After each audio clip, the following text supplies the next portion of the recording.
What is up, ladies and gentlemen? Happy freaking Monday. My name is Austin Jardine, and this is the Vanguard Project podcast. Do me a quick favor and hit that subscribe button. You'll stay up to date on weekly episode drops, and then head on over to the Instagrams and Google, search it up, the Vanguard Project, and give me a quick follow to have some fun and keep involved in the community that I am doing my best to help build up. But I hope you all had a great weekend. It finally feels like the weather is breaking up in Boise. We're starting to see some warmer days. The sun's coming out, and I'm super stoked. Lately, I've been jacked on finding a bear. Bear season starts in about a month, and I've been doing some reading and e-scouting, and I'm super excited and kind of going down the rabbit hole of gear again, namely around backcountry tents. So that's been super exciting. Those things are really expensive though. But then I had a buddy tell me about a couple of upcoming matches, and I am mentally preparing for a Wicked 2 gun coming up and a couple others, and I'm really excited because with warmer weathers, it's not gonna be so damn cold like it was the last match I did in February. So. But enough banter about the random things. A refresher for what this podcast focuses on. My goal is to interview folks, and in these interviews, the mission is best summed up as growth through story, strength through community. And what I mean by that is, as I sit down with these folks and dive into their lives and understand how they got to where they're at, my goal is to give you some insights or ways of thinking to help push you forward based off of what they've learned, and also potentially help you find a community to join in on. So I do my best to let the interviewees share their life experiences and stories, and what they've learned really to help you push you forward and give you something to chew on throughout the week. So that's kind of the style, the mission, the goal, how I try and approach things. It's kind of fun because, as you can tell, I talk fast. I like talking. I actually have to write these intros down because I get super excited. But it's more of an 80-20. I do my best to let the interviewees share their stories, and I'll do the active listening. So with that being said, I do have a couple of show sponsors that I've been super fortunate to have been able to work with. And today's episode is actually brought to you by Black Rifle Coffee. Lately my wife and I have been kind of cruising through the gamut of different flavors, and the one that we have kind of landed on as the crowd favorite or the family favorite is the Power Llama. The Llama Mama, it is so good. It is a light roast. Believe it or not, my wife actually took note of this. It tastes good cold. Like if you let it naturally cool down, like most coffee sucks when it gets cold naturally, unless you throw ice in it, deliberately make it cold. This stuff actually tastes amazing cold too, which is really nice. But it's a light roast, really flavorful. It is not bitter, right? Like I'm sipping on it right now, as I finish up this episode, editing this episode, and I love it. Tastes great, warm. I put a whole thing in my thermos and drink it throughout the day. Like that's kind of my jam. So be sure to use code Vanguard for 20% off, which is nuts, and that includes pretty much, I think that includes not everything, but a lot of stuff, including their stuff in the store and a subscription. So be sure to use code Vanguard. That's 20% off. Coffee, grinds, t-shirts, hats, all the good stuff, including a subscription. So if you're an avid coffee drinker like my wife and I, use code Vanguard. Get 20% off. But I'm going to stop talking, and we're going to roll a lot of fun, or a wicked fun, lot of fun. Wicked seems to be a good word today. Wicked awesome. A wicked episode with Mr. Barrett of Sunset Goons.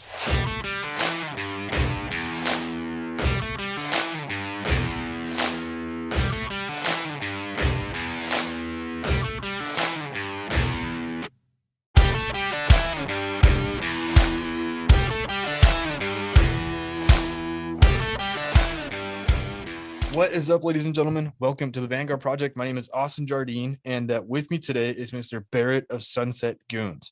Barrett and I have talked quite a bit over the past couple of weeks, kind of just getting to know each other, shooting the shit a little bit, seeing some of his fancy designs come out, and he hit me up and he's like, bro, I've learned a lot over the past little while, getting Sunset Goons put together, kind of figuring out, how to build a brand, how to build a company, what it means, all this stuff. And here pretty quick, I'm going to be checking out for a couple of weeks, doing some work shenanigans, and I really want to share what I've learned. So Barrett, I think that's kind of the route we're going to go today. It's going to be a little different, maybe a little less super personal, more a little educational, hopefully. So, dude, if you don't mind, maybe introducing yourself a little bit, and in whatever way you're comfortable, and we'll just start shooting the shit from there. Yeah, for sure. So I'm Barrett. I run Sunset Goons. Originally from Hawaii. It's kind of where the name came from. I enjoy beautiful sunsets and kind of long walks on the beach. I know it sounds a little cliche, but Drinking if you notice a lot of margaritas. the designs, little mai tais, little mojitos, and stuff Yeah. like that. But it's just a vibe. I just enjoy just watching the sunset. So Yeah. it's kind of where the whole name came from. And I started the company back in March of last year during kind of the height of COVID. They were kind of like, hey, we're going to telework. So that's kind of where this all came from. We were sitting in the garage having a beer with some buddies, and he was like, "Hey man, you should start a company." I was like, "Yeah, I have no idea what to name this." And there was a sunset. He was just like, "Yo, name it Sunset Goons."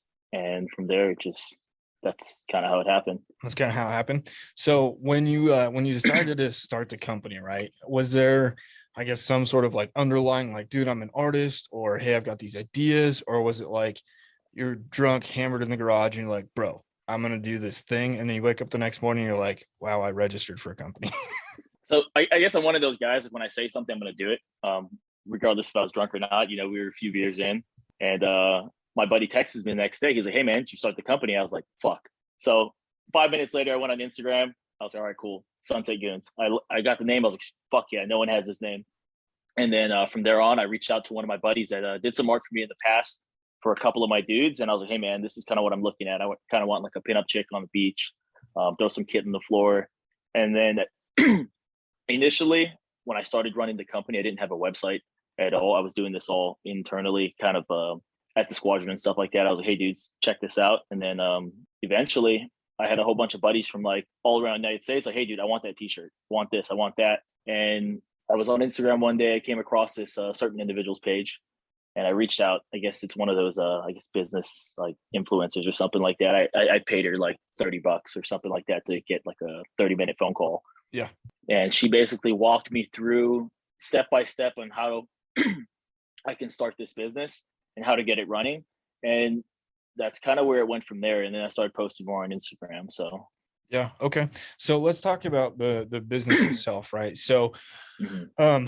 I know what Sunset Goons is, right? Like, I've got a shirt, followed you for a while. Obviously, I've talked to you a little bit. For people that don't know, I mean, do you mind talking about what Sunset Goons is, the product that you're putting out, kind of what the vibe of it overall is? Yeah. What do you want your company to stand for, right? I mean, when you started putting it together, what were you thinking? That you wanted to just do designs? Did you want to just do shirts? Did you want to do hats? I mean, were you trying to Okay. put out a specific product, or were you just like, dude, I just want to put artwork out? I guess when it came to like pushing the company out, I just wanted to kind of make shit that I like. And I think that's still in my bio to this day. It's a dude making shit. And that's Yeah. kind of what it was. Like, I shopped from a lot of my buddies who had companies and stuff. I love supporting all of them. I was like, dude, I'm just gonna make my own shit. I guess that's kind of what happened. I was just kind of making shit for myself that I liked. Yeah. And then a bunch of dudes kind of liked it too. And then the company just ended up snowballing. And then as the company grew more, I started doing more charity events because we could financially afford it.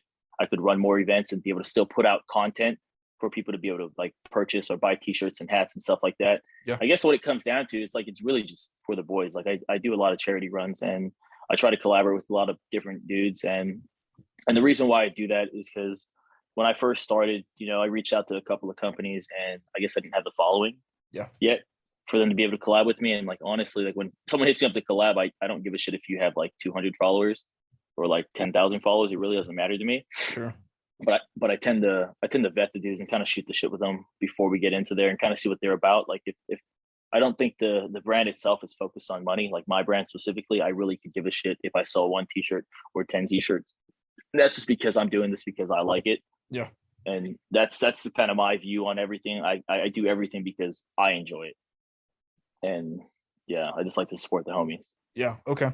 So I want to come back to, the fact that you enjoy it, because I know that's been kind of the staple of some of the conversation that we talked about. Right. So maybe before we go down that route, you said that you had reached out to an influencer lady to kind of help build, the business and figure out kind of how the whole Instagram shenanigan works. Do you mind talking about how you came to that point of reaching out to somebody and then kind of how that experience went? so that, and I'm asking, so if somebody else is like, hey, maybe I'm in a similar boat and I need a little bit of help, obviously hoping that they can learn either from you or also maybe identifying somebody to help them push forward. Yeah, I think kind of looking at it like, looking at hindsight's always 2020. And looking back at it, I'm like, a lot of the information I got from her I could have got on YouTube. I mean, if you look up, hey, how to start a clothing brand, there's so many different ways. Like I use a screen printer here in town. You could also drop ship. There's so many different options you could take down there. And I think just a simple Google search would have been more beneficial. I think that goes back into investing in yourself. I invested $30. I think if you invest a little bit more time, you get a little more bang for your buck, if that makes sense. Mm-hmm. I think going on or reaching out to one of your homies, because like most of our problems, like I told you this last week, that I'd say most of the problems we encounter are due to ignorance. Yeah. And I think it's because we either fail to look for that information or don't know what questions to ask. Right. And I think that's some of the biggest problems that we're having nowadays. I get a lot of DMs. Hey man, how do I do this? How do I do that? And I respond to every single DM I get. I'll respond, but hey dude, try to do it this way. Or hey, try and search this. So that way it gives them not the entire idea how to do it, but it gets their mind turning. I was like, hey, once you formulate more questions, come back to me, because I want people to be able to learn how to do it rather than me just giving them all the information. But hey, dudes, do it exactly like this. Yeah. I feel like it's more beneficial to be able to learn than someone just giving you a handout. Okay. So of those types of questions, what would you say are the most common that people ask that you're like, hey, this is a quick Google search, or, oh man, this is actually a really good question. Here's how I would think about it. So far, a lot of the questions is going, hey man, how do I start a clothing brand? Or, hey, I've been looking into doing this. Yeah. And then, we go down the rabbit hole, like, hey, what are you looking at doing? And they're just like, I'm not sure what type of brand I want to start yet. And that's the hardest question to answer, right? What niche you actually want to go into. Okay. I think once you figure that out, you'll be able to attack the rest of it, because you have to do essentially a backwards planning, right? You have to know where you're going before you get in that car. It's like, hey, I want to do a military clothing brand. All right, cool. Military clothing brand. How do I go backwards to get like t-shirts? All right, cool. Artwork. What do I look at for this and that? I think those are the questions that people should be asking themselves once they figure out what niche they want to get into. Like, all right, cool. I want to start this clothing brand. This is the goal. Like, this is the type of market I want to get into. Then you go into, okay, these are the type of products I want to do. This is a t-shirt supplier that I can use. The hat supplier. This is for stickers. All right. Now, how do I get the website turning? And once you do that backwards planning, I think it just all kind of falls in line. Okay. So when you start to look at, and this is kind of maybe a selfish question for me. So when you start to look at all of the different printing and I guess the other businesses to go start working with, how did you go about that in terms of like, okay, this is the screen printer, this is the hat company, this is the sticker company. To me, that seems like a pain in the ass versus like my website right now. I do print to order, right? And it's all done through like Spreadshop, right? I mean, what's the benefit of going one route or the other that you've experienced? I just think it comes down to how much time you actually want to put in the business, right? And like, if this is what you want to do and this is what you're going to pursue and this is what you're going to put 100% of your time in, you can do it this way. Or if you want to, like, it's sometimes easier to drop ship stuff, like 1000%. I know a bunch of companies who drop ship and wrong with that. I did it for a little while. I actually just switched over my printers and stuff like that to get everything screen printed, but they're still going to screen print and then fulfill the orders for me because I'm still active duty and I don't have time to always pack the orders and stuff like that. Sure. Okay. So then in that case, it boils down to really, has there been any concern with quality or is it truly just time?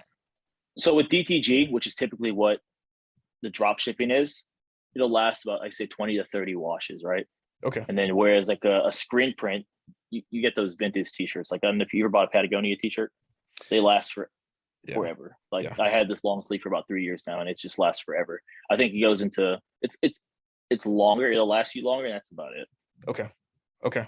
So not too big of a difference between the two. No. And I think as long as you're not really going out crazy and destroying your t-shirts and like rubbing it through gravel, I think you'll be fine. Yeah. Okay. So when you start to develop a brand, right? So like knowing and seeing the brand and kind of having chat for a little bit, right? It's easy to see that Sunset Goons is kind of something that you live by, right? Like to use the word vibe, right? Like I get the vibe from you in the artwork that I see, right? How did you develop that style, right? I mean, it's you've said that it's something that you like, right? Like you do what you love, you put together designs that you love and care about, right?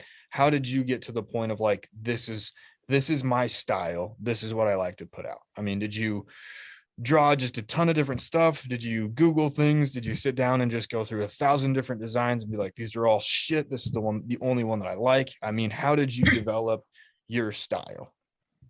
I guess I have quite a few tattoos, so I spent a lot of time in tattoo shops. Yeah. And just looking at the art on their walls. I mean, you look at pinups, right? They're around forever. And I was like, I love pinups. I also love sunsets. And I'm in the military. And I kind of was like, how do I merge all these three together? And that's kind of where everything came from. I think a lot of it just came down to creativity, right? Because you have to really look at the piece. And whenever I get artwork done, I revise it about 3 or 4 times so I actually get it done. I'm like, all right, cool. This is exactly what I pictured in my head. Yeah. And I have more of a creative mind than I do actually artistic ability. If Yeah. that makes sense. I can come up with a concept extremely well and be like, hey man, this is exactly what I'm looking at. I'll do a rough sketch and stuff like that for an artist to have a reference.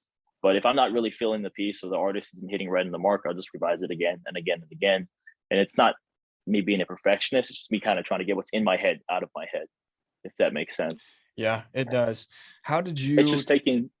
Oh, sorry. No, go for it. It's taking. I think it's just taking kind of me being from Hawaii and like, I keep harping on this, but the sunsets out there are just absolutely amazing. And, I was at the beach all the time. I'd be at the beach like 24/7. And if you look at the first couple pieces I dropped, they were kind of like beach oriented. Yeah. And that was because I'm just trying to get that little piece of home as well as in the military and then adding that pinup in there. And that's kind of where my pieces were inspired. I love colorful things. I guess you look at the piece I just showed you that I was going to send to you. Yep. It's extremely colorful. And I just love being really, really out there, being a little different than the typical black and white stuff that comes out. Yeah. Okay. So when it comes to working with artists, how does that work? So, and I'm thinking of a couple different things. One obviously is, you've got this idea. How do you communicate to them your idea in hopes of them getting it right? How does that work?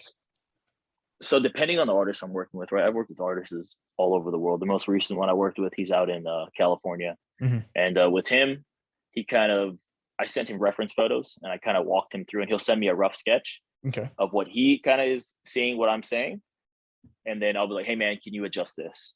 Or like, I'll send him the type of gun I want him to use. And then he'll draw that up for me. And like, hey, this is a chest rig I'm looking at. Or, hey, this is the helmet I'm looking at. So I walk him through the entire step-by-step process on it. Yeah. So we get real personal. I mean, a lot of my artists now that we FaceTime all the time, we talk. Yeah. Like, regardless of where they're from, I think that's one of the best aspects of, I guess, running this page, maybe connect people all over the world. Yeah. Okay.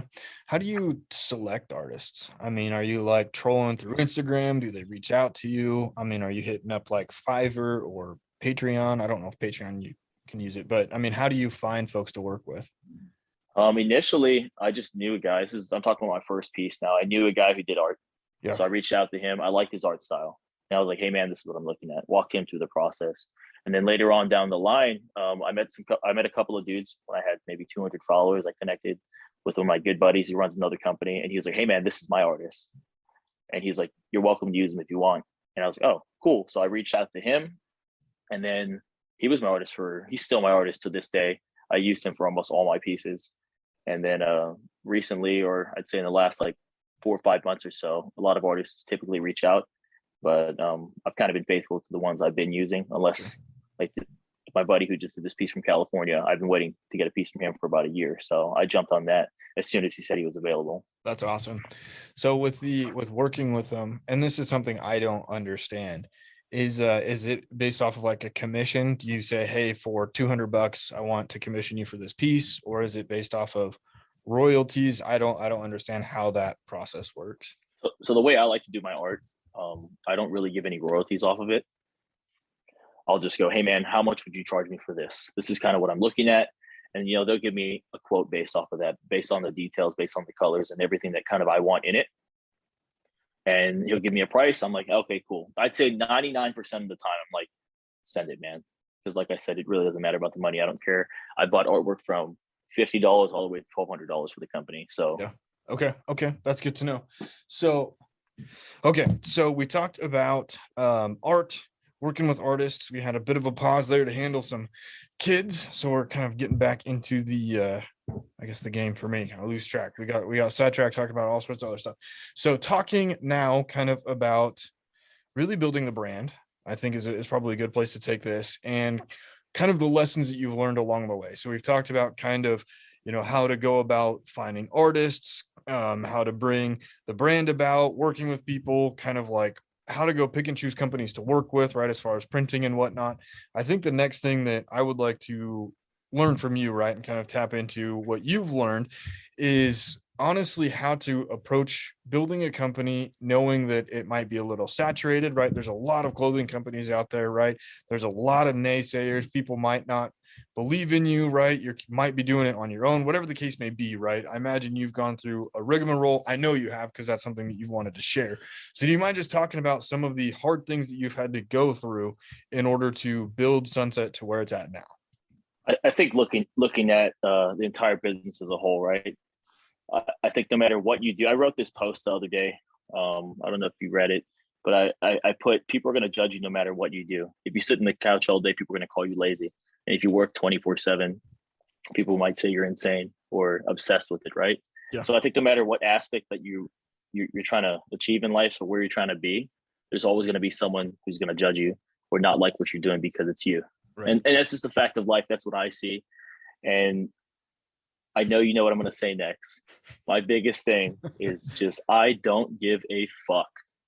And that's, it sounds bad, but I mean, if you're doing something that you love, like absolutely love, you love building your brand, or you love lifting weights, or you love surfing, whatever it may be, if you truly love doing it, like, I don't think anyone else's opinion should even impact the business. I think we just need to get to a level of not giving a fuck that helps you meet your objective, right? I'm not saying just tell everyone, hey, fuck you, but it's like the people who are there to kind of bring you down, or shit on your company, or kind of shit on whatever you're doing in life. Like, why do their opinions matter? Is kind of like what the way I look at it. Like, I honestly, genuinely, and I'm going to say it again, I don't give a fuck. Yeah. So this might be a hard question. I could totally be putting you on the spot, but what is the difference between not giving a fuck what other people think, right, Mm-hmm. versus accepting constructive criticism? So I say, looking at criticism, right?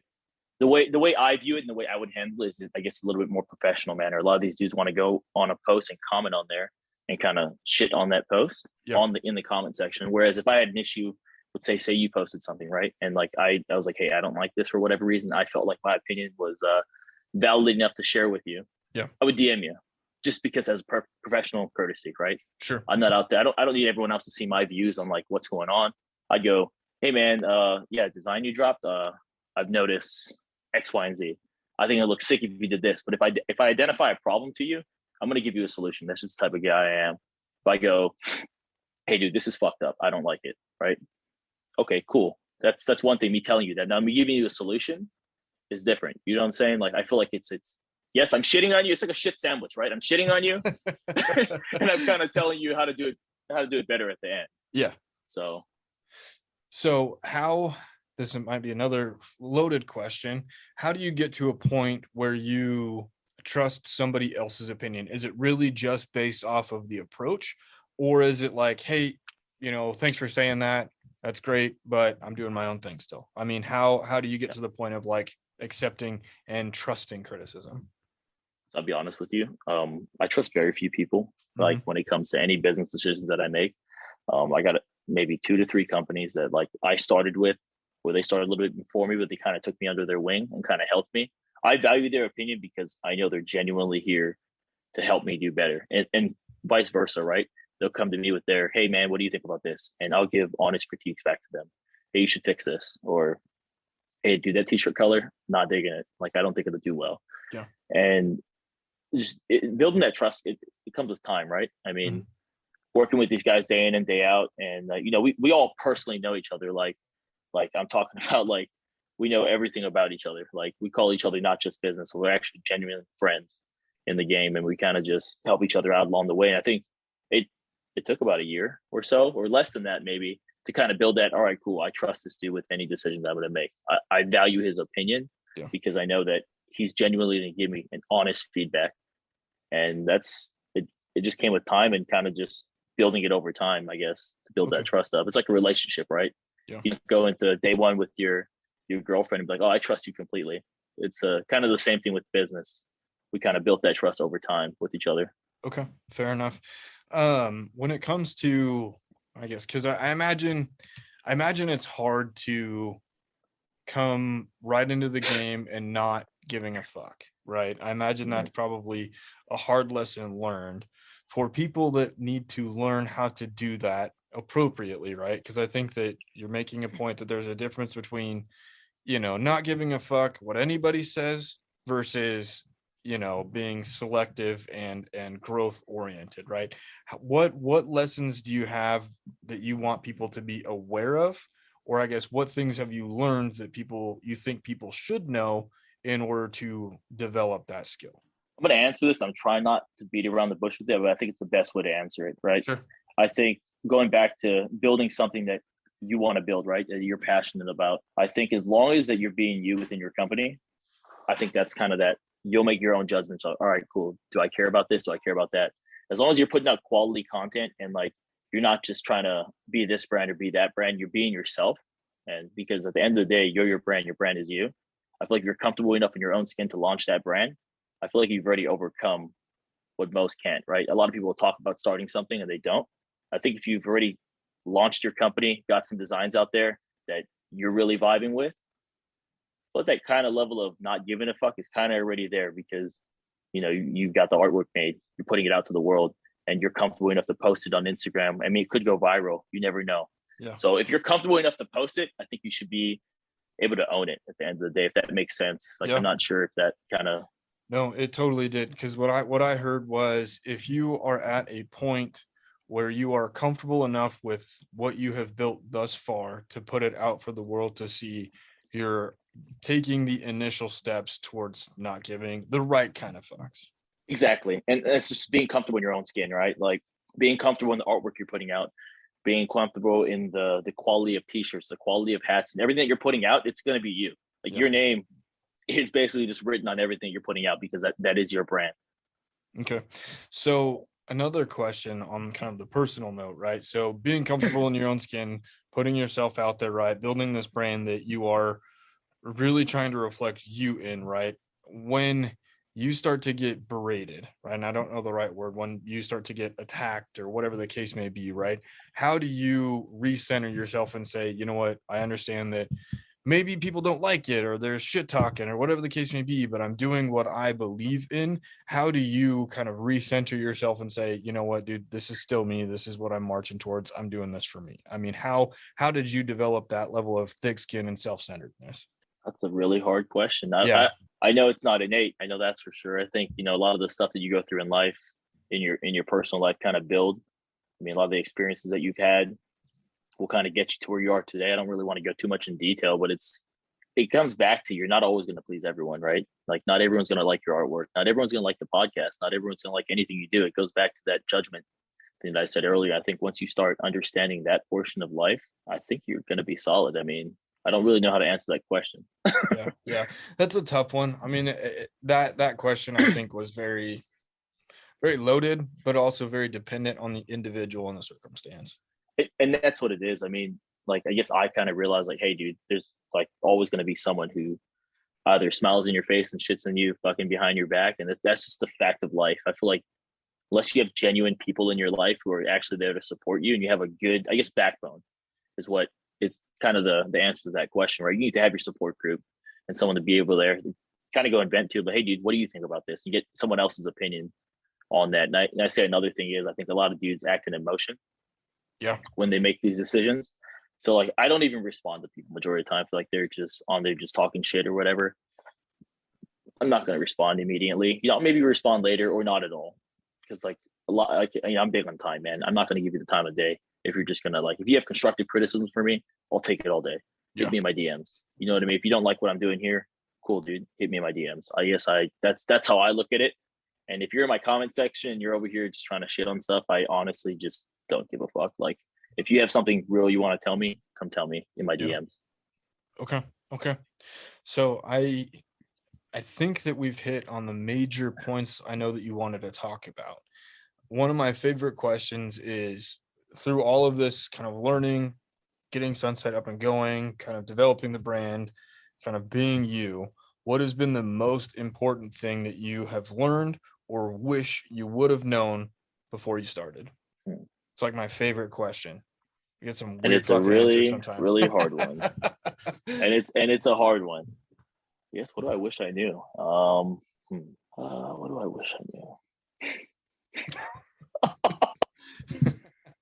Well, I don't you don't have to answer that one. How about I don't know. I don't know, honestly, man. Like looking into it, it's like everything that I've ever wanted to know, I would go look for the answer for. So there's nothing that I was like, I wish I knew this before, because I even like going through the journey, right? And actually loving the process of building it. So I'm like learning new things every single day. And I think that's another important lesson that I learned here is like I'm always a student, no matter like where I am in the company. Like if I have 1 follower to 1 million followers, it's like being open to learning new things, I think is kind of just one thing that I do enjoy. It's not something necessarily I wish I knew. It's kind of I just love learning new things along the way. I mean, I love the process of building it. I love the process of networking, meeting new individuals and stuff like that. That's what I enjoy. Like that's the portion of it. There's nothing really that I wanted to know beforehand. Yeah. Okay. So then what advice do you have for folks that are maybe trying to start a company, regardless of if it's a clothing company, or maybe artists that are trying to get connected with folks like you, or print companies? I mean, what advice do you have for people to help push them forward? Yeah, I think one of the most important things that you need to know, like coming into here, is it goes back to like communication and knowing the right questions to ask the right people, right? And building that network. And now, what actual market space you want to go into? Because truthfully, that's probably the hardest question that you're gonna have to ask yourself. Like, okay, cool, I want to start a clothing brand, or cool, I want to start art. What type of art? What type of clothing brand do I want to do? Yeah. And that's that portion of that backwards planning, right? I think you need to figure out where you're going and then come back from that. And then just, I love networking. I love talking. Like I absolutely love talking to new people. And like I said before, that's probably the most important thing to me on this page is being able just to network with different people, because you never know where that, walk of life's going to take you. 10 years from now, I could see someone like, hey dude, what's up, man? And just be able to shoot the shit with them. And yeah, I just think it's important just to figure out what you want to do and how you're going to execute it, right? You have to invest in yourself. Yeah. Whether it's like I said, whether it's time or it's money, you're going to have to invest something. You're going to have to give something up to get somewhere you want to be. So I think just realizing that you're going to have to make sacrifices, network, and just fucking don't fail in the face of adversity, because people are going to shit on you. Yeah. And, make them later on down the line when you get a little bigger and people start noticing you, or maybe from the jump. But I mean, don't let it phase you. It's like, as long as they're being you, who gives a fuck? Yeah. That's my favorite thing to say, dude. Like, who gives a fuck? I think when I was talking to you on the phone, I said like 20 times. Yeah. Yeah. It was funny. Last night, I know I got off the phone. I was like, I heard that a lot. Dude. And it's funny, the networking thing. I think you're the only person, I know you're at least the first person that's ever called me through Instagram. Like my phone rang and it was like, Sunset, Instagram's calling. I was like, who the fuck is this guy? And I think I was like eating dinner or whatever. And I was like, well, okay, all right. I guess I'm chatting with homeboy here. So it's kind of funny. I was like, oh, this is great. So yeah, dude. That, like, I don't know. There's not a lot to it, but I mean, it's like, what's that old saying? Ain't nothing to it but to do it, yeah. It's kind of like you just have to send it. Like some of the best lessons learned are in failure, Yeah. I mean, you kind of have to do it to understand, like, oh, this is where I fucked up on. You can't always rely on someone else to in that right direction. So I think it's important to fail because it's a part of the process, right? Right. So that's my outlook on it. It's like, all right, cool, I'm going to send this. I didn't do too well. Now why? I think doing that AAR after, like that, like after action debrief on everything that happened, like, okay, cool, this didn't work because of this. This is what I can do to do better. And that's that part of that self-reflection that I was talking about. I think it's important to look at yourself, look at what you're putting out, seeing how it's engaged, and like doing it that way. Yeah. Yeah. Do you have like maybe a dumb question, but your after action review, is there like a template or a form? I mean, how do you go about doing an after action review? I guess I just kind of look at it like, all right, like, why didn't this piece do well? Yeah. You know what I'm saying? Even though like I put out something that I like, but it's not always going to do well. I'm like, is it due to the algorithm? Is it due to the way I marketed the piece? Like, I look at stuff like that. Really, I don't really work at all. I'm like I said, I don't care if someone buys it or not. I'm just looking at like, hey, am I marketing wrong for this time? Like, I notice this post isn't really getting that much engagement. Am I posting at the wrong time? Am I running an ad correctly? Am I doing this? Am I doing that? I kind of look at the logistics portion of it rather than the actual like this piece, you know? Yeah. Does that make sense? It does. It does. And yeah. So I guess to summarize what I heard, right, is okay, great. The piece might not be the issue, right? I mean, there's the potential for it, but it might just be the logistics of it as far as time of day posts, marketing campaign, right? Time of day, stuff like that. I think it's those little things that you learn throughout running the business that actually mean the most, right? Like getting the artwork out there and finding like some suppliers to print your stuff is cool. But once you get into nitty gritty of actually trying to grow, I think that's where the questions are like, man, how do I run this ad? Like, what age group do I use? And like, what time of day do I post? Like, hey, all right, cool. Let me look at my engagement on Instagram. I see it's good at 6:00. All right, cool. Let's post at 6:00. And then Instagram suddenly switches up. Fuck, dude, you post 6:00, you like 20 likes. It's like, man, what the fuck just happened? Right. Did Instagram just fuck up again? So it's a constant battle with Instagram, right? Because like I'm gonna shit in the platform. That fucking platform's ass. Like I think anything within like a 2A community or anyone who posts his guns and stuff like that always gets the good old can from Instagram. Yep. They get zucked, man. And it's super hard to run a platform that has a lot of guns on it. That's why I tend not to post a lot of guns, right? Yeah. Like, yes, the artwork has it, but that's just me. I kind of just post my artwork, or I have a lot of dudes just send in stuff. But I think it's always cool to see like, hey, this dude's been here. Cool. And I'll tag them in the post. Like, hey, photo by John or something like that, you know? Yeah. And I'll tag them in the post. And I think it's cool for them and it's cool for me. I mean, it's good content a lot of the times. Yeah, and that's good networking too, right? Mm-hmm. It's exposure and interaction or engagement. That's what it is. Yeah. Okay. Well, is there anything that has been left unsaid that you feel is important to share, want people to know before we call it? If you're gonna, I've said it before, just be you. And I think that's, if you can take anything from this podcast, it's just do what you love, right? And like, you have to enjoy it. You have to love the process. You have to love when you're at rock bottom.